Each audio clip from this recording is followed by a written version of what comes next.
Okay, and we are live. Okay.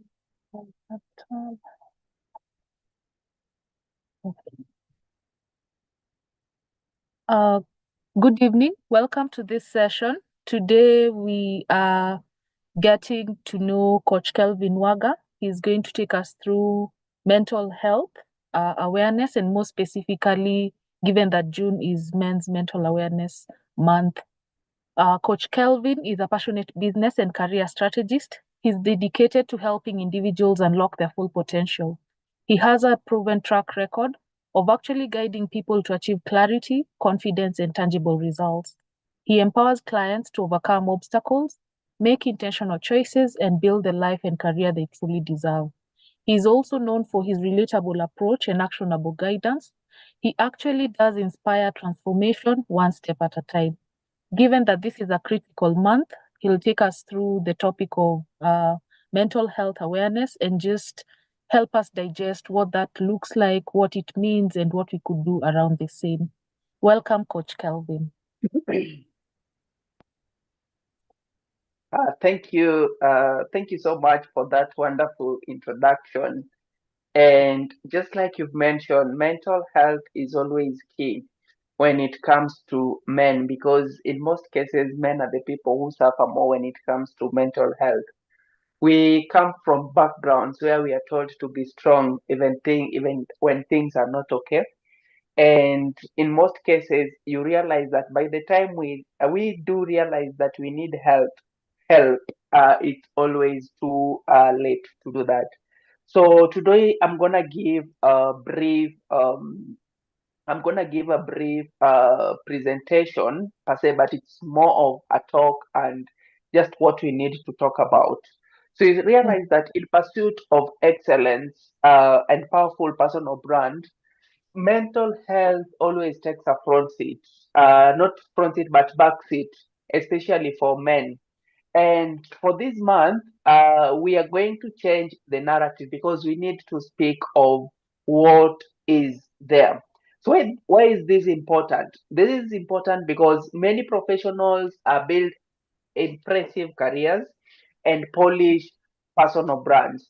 Especially when you go to a platform on LinkedIn, everyone else is living a perfect life, healthy life, and then you realize that if you are the person who is undergoing mental breakdown, it becomes very difficult for you to withstand that kind of pressure. So many men, especially, fall victims of the same, whereby they have to find themselves in a situation where they compromise. So you might be building that impressive brand, personal brand, and then impressive career, but you realize that inwardly you are struggling with stress, you're struggling with burnout, you're struggling with identity pressure. So the very traits we celebrate in leadership, you realize some of them can erode mental well-being. So we have relentlessness, drive. We have self-sufficiency. So, Men Mental Health Awareness Month is going to be deeper than resume rethink. What they look like. So, what we want to see on today's session is what is the link between professional identity and self-worth, and then build um, career that does not drain you, and then breaking the systems or the silence around men's mental health, and then finally we will finish with aligning your public brand with the private well-being. So once we explore these ones, it would be I'm assuming by the end of this session, men will have something to walk away with. So just give me a moment. I share my screen from this side. Okay.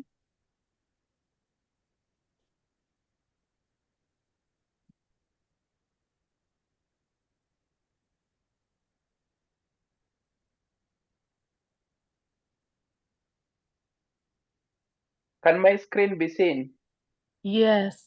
I can Uh, see it, but we can make it full screen. We can close all tools. I'm trying to, yeah, here it is. Good. I'm assuming now we can see it perfect clear. So, Yeah. just like I was mentioning, these are some of the things that we really need to talk about. So, just like you had introduced me in the beginning, so technically, I'm a personal branding coach, I'm a career coach, but also mental wellness. Because just like we were talking earlier, as I mentioned, that many men like hiding behind their masculinity when it comes to that. So, uh, why do men get to struggle with mental health? Number one is what I refer to as the identity trap. So you realize that when your job title becomes your entirely identity, so your self-worth gets to be reduced in terms of performance, in terms of promotions and public perception. So this is the ideal trap. So it affects more professional than they acknowledge. So what are some of the signs of things that show that you're already in this place of work? Number one is your mood is distracted by work outcomes. So you have this particular boss you have in the office and you're doing your due diligence, you're doing your duties as it should be. So every time some task is added onto your desk or maybe there's a shift change, you will realize that you'll be distracted by the outcomes of that. Number two, you struggle to switch off after hours. There's this perception of I want to be perfect. What do I mean by this? You realize that you're workaholic. You get so workaholic until sometimes you carry work home and you want to keep on working. If, for instance, you're a man who is working on business development or sales, in most cases you realize that you'll carry work home. If a client reaches out to you at 12 midnight, you'd simply open your laptop and send a quote. So you're having a struggle when it comes to switching off after work. So when you're home, instead of enjoying with your family, you close yourself in the office, trying to feel more of that. Then we have your LinkedIn bio feels more real than you do. LinkedIn is the only platform whereby you can give yourself any title that you want. I don't want to mention any title, but this is a platform whereby even if you oh, let me not mention titles, but you'll give yourself titles that would look impressive on paper. And I have seen this one where people are living large on this social media platform, but when you come in the background, you realize that your social media life ends the moment you get home. And then if you get to a point whereby uh, when you get criticized at work, criticism looks like personal failure. Every time someone criticizes you, you get into the panic mode, and then you have to be in a situation whereby you're second guessing yourself. So these are some of the uh, signs of the identity trap. So what is the way forward? Number one is you need to separate your role from identity. You are not your title. You are who you are. And as I do the coaching session for my job seekers, this is what I normally tell them. When it comes to the identity, it is not your job, it is not your role. This is who you are outside work. And one question I normally ask men: what if someone asks you who you are and they take academic out of the situation, they take out your academic, they take out your career? Who are you? You realize that most of us will struggle when it comes to answering that. Number two, if you're struggling with switching off, you need to invest in relationship beyond the office. And this relationship, this is your family. Get time with your family. Just learn to be contented with what you have, so that instead of carrying work home, be with your people, build networks, network with these people, have a conversation with these people. Because the more you do this, the easier it will be for you to detach yourself and detox from work. And when it comes to building a pitch perfect life on the social, you need to build an internal compass. And what do I mean by this? Be contented with who you are. not just the external brand, because people might perceive you to be. So I'm not saying it's good to dream it until you live it. I don't want to say fake it until you make it, but I don't want to discourage people from dream it until you believe it. But do it to an extent whereby if your friends were to visit you today, you won't lie to them that you are not around, or maybe you won't give excuses as to why they should. Or whenever you get yourself into a meeting, you want to get into the extra mile of hiring the V8, because this is the kind of life that you have. So it's very important that you bring in that background, that you bring in that background in your career. Then we have criticism at work where it feels like personal failure. So in this practice value-driven decision making, learn to accept corrections whenever they are raised. That is number one. Number two, you should learn to make an informed decision whereby be pragmatic, be practical with your work, so that whenever you're corrected, you don't feel like your job is threatened, your identity is threatened, and all that kind of stuff. And I've seen so many men go through this kind of traps. So uh, ambition is very powerful, and if you have ambition without boundaries, it normally leads to burnout. So, true career growth is not about running faster, it is running smarter and longer. So, sustainable success means building a career that energizes you rather than the one that depletes you. And how can you have a successful or a sustainable success? Number one, define what enough look like. So, you need to set intentional milestones that align with your values, not just the industry benchmark. Number two, protect your recovery time. So rest is not laziness, it's the foundation of high performing and mental clarity. I've seen people who are workaholic whereby they're saying there's no sleep for the wicked, or there's no sleep for the lazy people. So you realize that they leave work, when they get home, they get to work, or they're just trying to uh, be pitch perfect. So it's important that when you are doing all this, you need to protect your recovery time. Then finally, you need to align your career with purpose. So when your work connects to a deeper why, resilience and fulfillment follows naturally. What do I mean by this? So many of us, we are doing the jobs that we don't like, or we're in jobs, toxic work that we don't want. But because of paying the bills, you realize that we have to consistently show up for this to happen. And how does this get to affect our output? It gets to affect our output because you go, let's take for example, I'm an accountant. I don't love accounting, or I don't love my boss, or I don't love an organization. But at the end of it all, bills have to be paid. So what do I have to do? I have to show up into that work.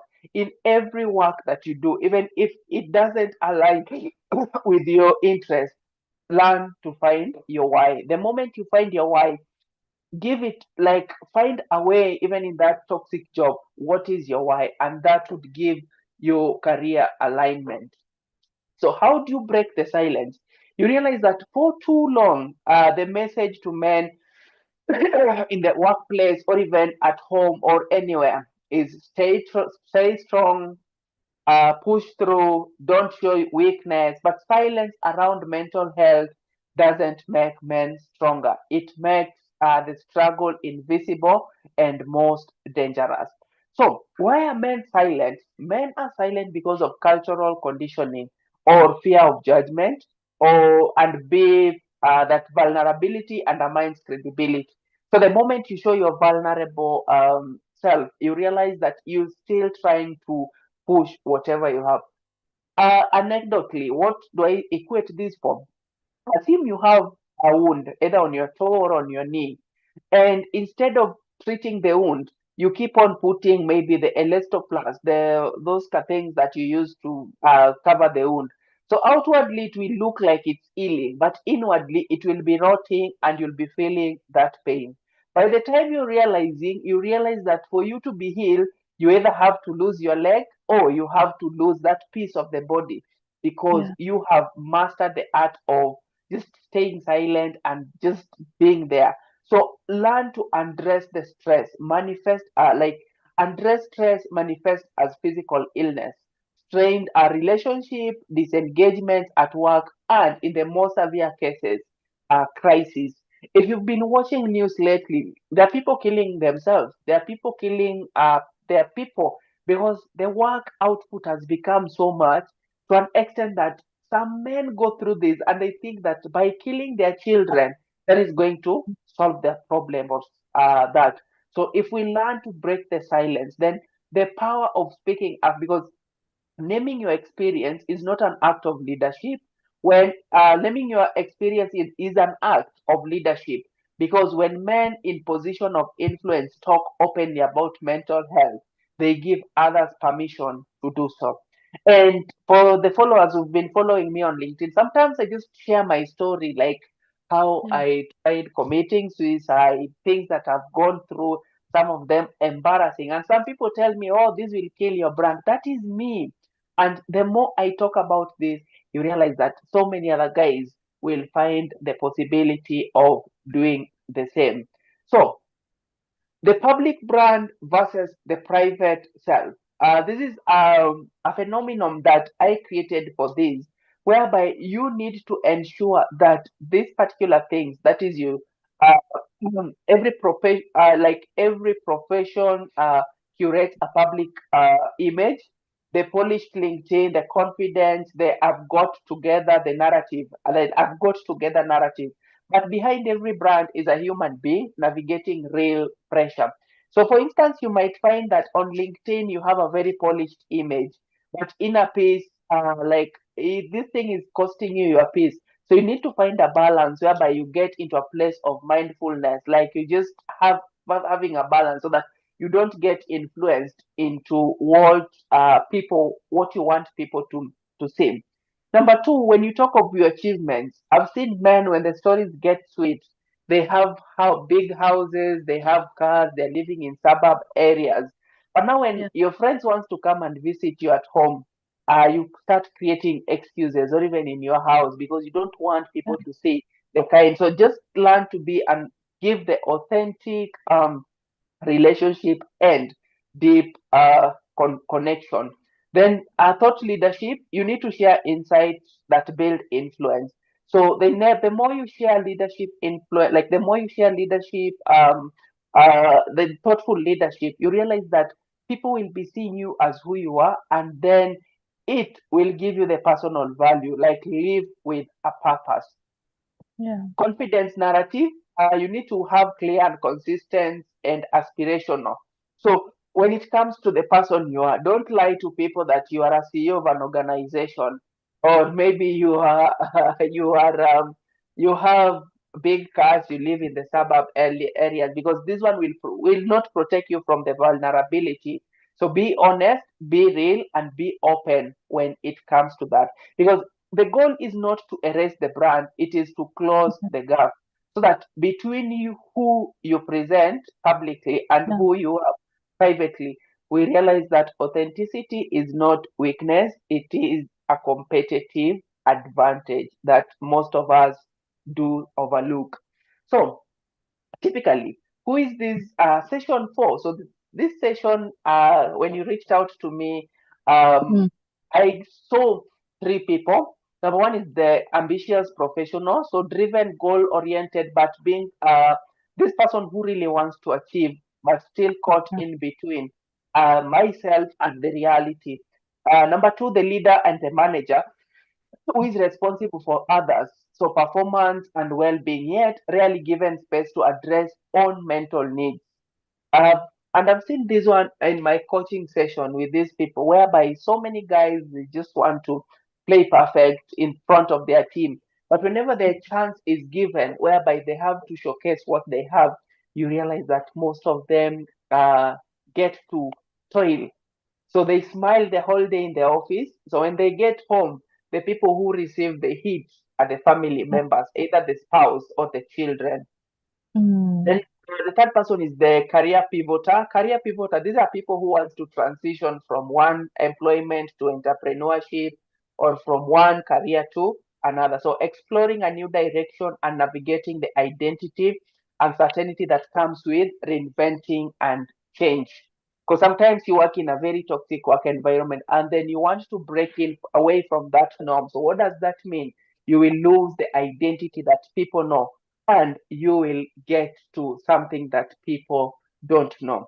So if for once you can walk away with something in this session, so number one is clarity on your identity, a clearer understanding of who you are beyond your job title and how to build from that foundation. Learn to find learn to find who you are. And who you are, this is why I tell people, don't over attach yourself to your title or to the job that you do, because whenever that is stripped away from you, you will feel naked in the public and it might give you these mental health issues. So burnout prevention tools, so we have actionable strategies to protect your energies, just like the ones we've talked about. We have Mhm. sustaining high performance. You have setting boundaries just to ensure that you are not alone. Then we have language to break silence. So when we talk about language to break silence is practical ways that you need just to talk to people in professional spaces without fear of judgment. Then finally, we have authentic brand alignment. So how to close the gap between your public professional image and how to close that particular gap between your professional image and the person that you are. So for any man who has listened to me yapping for the past 30 minutes or so, this is something that I can tell you is don't align your identity with your title. But two, being silent does not mean that you're weak. You don't have to live a fake life, or you don't have to be strong. You don't have to man up for you to overcome this. It is very important for you to speak out. It's very important for you to share. And in this particular place, try to learn from people who have been ahead of you in terms of how have they gone about it, how have they done it, and all that kind of stuff. Because if we don't speak about mental health, we will translate this into numbers. And when you talk about numbers, these are not good numbers. Men who have died, men who have committed suicide, men who have killed people, which is not something nice. So when men are pushed, they get to make decisions that are not in line with their identity. So if you're really following up on this and you really want to be that kind of a person, sometimes I offer safe spaces where people can talk to me. We just have a conversation and see how it is. So back to you, Mikaeli. Maybe you can Oh, okay. take us through. Yes. Thank you. Thank you for that insightful view and session, Coach. And I like what you've said. They can always reach out and have a session with you. I think we'll share your email within the YouTube video itself.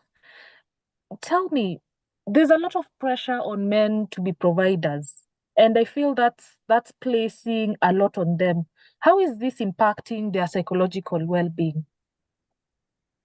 We are living in the 21st century or so. Yeah. We need to set our priorities straight. And when it comes to setting our priorities straight, what I Mm, mean by this is let us come together. If you are a man and you have a spouse, find how you can complement each other in the house, not yeah. being the sole bearer of anything.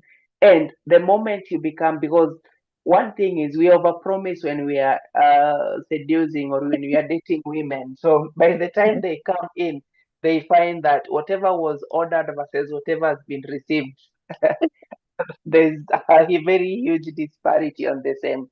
So set your Mm, priorities straight, be honest, and yeah. speak your mind. But above all, be practical and be determined. Yes. Okay. I think you've brought in another aspect or angle that I was thinking around. Are we going to get to a place where we are seeing men empowerment, male children empowerment sessions and such like? Are we going to get there? Do you think we'll get there? Yes. There are many organizations and individuals who are out to support men. And if we leaders, influencers, and people of position start speaking out, others will Yeah. follow suit and see whatever they are going through is just a relieved moment of something that some other people have gone through and they've managed to overcome. Yeah. I Um, like that you've talked about, when we talk about the identity trap, you've talked about also the bit on ambition is actually priceless and we need to run smarter. But are we seeing, I'm sure in the last few weeks, we've all been looking at Elon Musk. What does this guy do? The reports of this guy doesn't sleep. Is work-life balance really there? Does it exist? yes, it exists. The only problem that comes in is how to get that balance. Because Hmm. you realize that if you're a poor man, Yeah. and okay, if you're brokey, let me call it brokey because you realize that most brokies being there, smiling, being are always available for your family will not Yeah. fade it. At some point, your woman will have to run, your man will have to run. So finding that balance is very important. As you go out to look, don't neglect your family, but also Mm. don't overwork, whereby you make work so much important at the expense of your Yeah. own family. So don't be a brokey because love without money, that is disaster. Too much work without love is also a disaster. That is in something that Gen Z says, if you disappear so much, there Yeah. is something yenye utafanyiwa, utagongewa. And if ukigongewa, what will come in is you'll get more Yeah. stress and it might cause repercussions. Oh oh my. Okay. Uh, ability to repivot. I feel like that bit really touched, what do we call it? I was having conversations today around, it was an instance of this lady was able to repivot her career. Of course, it's easier when you're a bit younger and you're just starting off your career. So let's say you've studied your BCom, you've done your CPAs, oh, you're in banking, that type of culture. Then you move out of that and you move into IT consulting. Totally unrelated field, a space where they do not have the know-how of how things work, but they actually embraced it and moved with it, did their certifications. And we're seeing a lot of change. We're seeing people who started off as even accountants and they're now running or they're now pilots. So people are really learning the art of repivoting, and I think it's quite important. You talked about this session is really key for the career pivoter because it if anyone has an ability to repivot themselves, then no one has control over their lives or over what they have to do. So I think that was really powerful from what you mentioned. In terms of mentorship and handholding and relationship building around the spaces where men are in, do you feel this is something that is already there, or is there a need for more to be done around this space? Yes, there's more to be done. And women also, we have to accept help. And Yeah, accepting help does not mean carrying a placard narrating your problems, but yeah, just trying to follow people, try to reach out. And I know this might be counterintuitive or yeah, maybe contradictory. If you yeah, get a stranger who you can share your problems with, it's easier than sharing your problems with someone who already knows you. I might be yeah, pretending to be listening, but I'm just looking for the next minute so that I can gossip about what everything that you've told me. Yeah, yeah, so it's the space is there, and if we accept the situation and the first the first instance of solving a problem is accepting the fact that there is a problem. After that, you realize the more you are the fact that you've accepted you have a problem, help will yeah. always come out. Yes. Okay. Yeah. Uh, and I love the fact that I feel like men easily connect. with people who are not necessarily their friends. So it's easier for them to use that power and be able to open up. Now, for the rest of us, we are looking at this and we're wondering, how do we support the men in our lives, the spouses, the husbands, the brothers? How can we show up as their friends, as their family, as their wives and all that? How do we support them without making them feel there's a weakness in them, there's a problem with them? And case in point, I think just recently there's a gentleman who I think the way you've just spoken to it, he killed the wife and the two kids, and it was related to a story around the brother. The brother had died in an accident, and he was being blamed for that. So how do we uh, be there? How do we support our men without really making them feel there's something wrong with them? Yeah. Number one, I'll talk of the spouse and then I'll talk of the family members because Yeah. these these um um the people who cause that kind of stress, especially in men. Yeah. So number one is let us not compare. If your friend is not doing, is your friend has been bought for a car, you don't know how the car came by. If your friend moved to suburban areas, you don't know how they got there. Let us Yeah. stop giving people pressure so that I want my kids to study in this school. I want this, I want that. My friend did that, my other friend did that.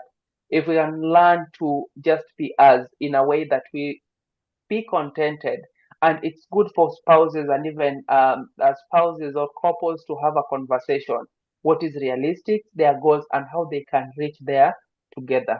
And when it comes to a family, I know in every family there's always a black sheep, someone who um, has to receive it because they are unlucky in life. So if we look down upon, because most families will favor those with money, so the moment your money goes away, you become the Yeah. black sheep of the family. Let us learn to support our own. Having value or value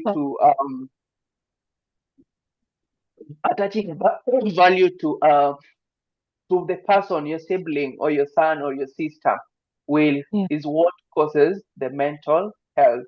So let us learn to support, and for spouses, open conversation, being realistic in the goals, and participating in achieving those goals. Mm. Yes. Okay. I think you really broken this topic down to practical elements, and that's really value to the Assurance Africa community. I think for me, it's to thank you for making time for this session. I know we'll have so many more of this where we just talk of different things and different aspects of society, and probably you should even tell us how to brand, especially for men. I know I have a friend who was he does this, when we're doing the tax. Right now there's so much around the finance bill, so he goes for talk shows, and he was asking, as a man, how does he brand himself? So does he do men do makeup? Is it only about the suits? So maybe we can talk about that in future. Yes, I think I'll allow you to give parting shots, then we close.